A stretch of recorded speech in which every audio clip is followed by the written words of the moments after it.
vos propres fils, et vous êtes fiers. Vous n'êtes donc pas des Africains. Vous n'avez que la peau noire, mais vous n'avez pas du sang africain. Parce que si vous aviez le sang africain, eh bien vous serez révoltés, comme je le suis aujourd'hui. C'est parce que vous n'avez que la peau noire, mais ce n'est pas du sang africain qui coule dans vos veines. Et si peut-être quelqu'un qui me regarde dirait que vous êtes devenus des idolâtres de l'Afrique, mais je dirais que vous n'avez rien compris. Parce qu'on ne peut pas se taire vis-à-vis de cette macabre situation. L'Amnesty International, est-ce qu'il faut qu'on fasse appel à vous? Ne voyez-vous pas ce qui se passe dans nos pays africains? Des millions de personnes tombent chaque jour. Le petit Syrien, dont la photo a fait le tour du monde, a révolté le monde entier. Le monde entier était sidéré. Mais il y a des millions d'Africains, des millions de petits Africains qui meurent chaque jour. Et ça n'indigne personne. Est-ce qu'il faut réfléchir? Est-ce qu'il faut s'asseoir sur des tables pour dire quelles résolutions devons-nous prendre pour arrêter cette hémorragie? Nous avons vu 2 Chinois se faire tuer ici en France. Le gouvernement chinois s'est révolté. Mais il y a des Chinois qui prennent possession de nos terres aujourd'hui. Il y a des Chinois qui tuent nos frères, qui les décapitent parce qu'ils viennent demander leur salaire. Parce qu'après avoir travaillé, ils n'ont rien reçu. Et ces Chinois osent tuer nos frères.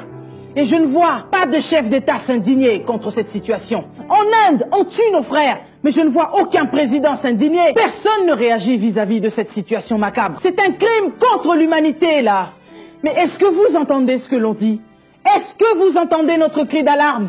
Est-ce que vous entendez comment une femme africaine est en train de pleurer? Je suis ici en Europe, je peux vivre paisiblement. Mais pourquoi est-ce que je m'indigne? Pourquoi est-ce que je me lève pour parler?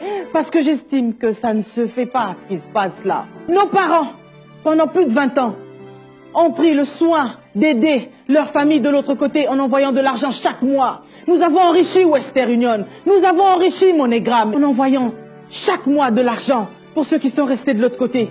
Et vous savez quoi? Après nos parents, c'est nous autres qui aidons ceux qui sont restés de l'autre côté. Et ce que je crains, moi, c'est de voir que demain, ce sont nos enfants à nous qui vont devoir faire la même chose. Mais je dis non, je ne veux pas que ça continue. Jusqu'à quand allons-nous continuer à vivre sous la servitude? Pourquoi est-ce que des stars ne parlent pas? J'en ai vu quelques-uns parler, mais je ne comprends pas. Les autres passent leur temps à mettre des petits mots sur les réseaux sociaux. Ce n'est pas suffisant. On a besoin d'action. On a besoin que vous agissiez. On a besoin que vous vous déplaciez. Mais où sont les hommes comme Mandela? Mais où sont les hommes comme Luther King? Mais où sont les femmes comme Rosa Parks, qui refuse de céder sa place parce qu'elle estime qu'elle aussi, elle avait le droit de s'asseoir? On se croirait dans un film, mais ce n'est pas un film, c'est une réalité.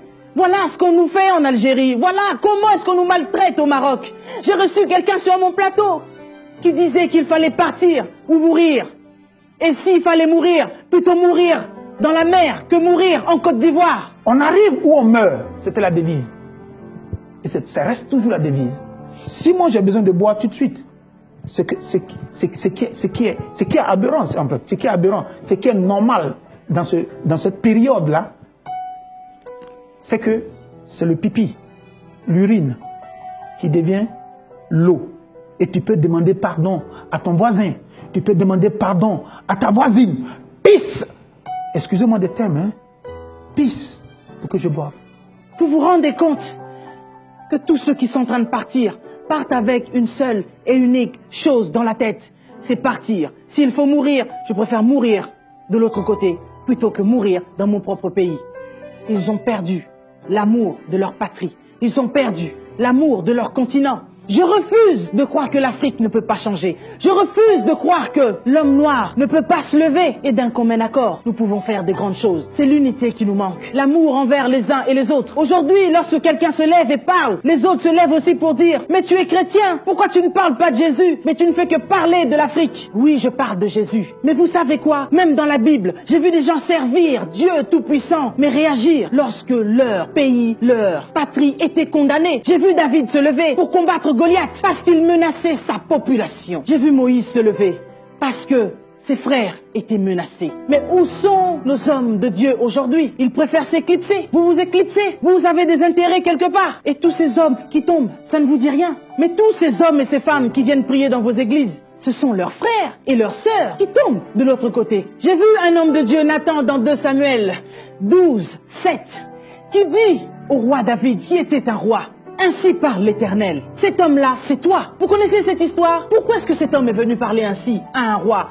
Il a osé lui parler après que ce roi ait tué le mari d'une femme que lui avait ravie. Mais cet homme, avec tant de sagesse, a osé venir parler au roi au péril de sa vie. Parce que David était roi, il pouvait bel et bien le tuer.